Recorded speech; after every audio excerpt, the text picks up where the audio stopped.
শ্রমিক সাবির মল্লিককে হরিয়ানা পিটিয়ে খুন করা হলো কেন? মোদী সরকার জবাব দাও। সুকান্ত মজুমদার জবাব দাও। বিজেপি জবাব দাও। আরএসএস জবাব দাও। শুভেন্দু অধিকারী জবাব দাও। আসামে ডিটেনশন ক্যাম্পে পাঠানো হচ্ছে কেন? শুভেন্দু জবাব দাও।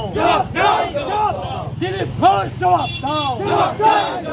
ওড়িশা থেকে বাংলার শ্রমিকদের তাড়িয়ে দেওয়া হচ্ছে কেন? শুভেন্দু জবাব দাও। মোদী স্যার জবাব দাও। সুন্দরবনের মানুষ সাবিরকে খুন করা হলো কেন? বিজেপি জবাব দাও। সুন্দরবনের মানুষ সাবিরকে হরিয়ানায় খুন করা হলো কেন? বিজেপি জবাব দাও।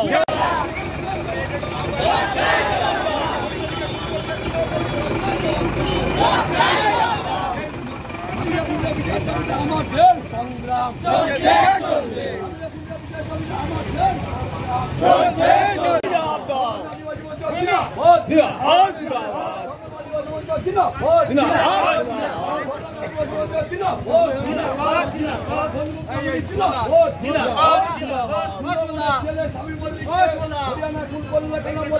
জবাব দাও।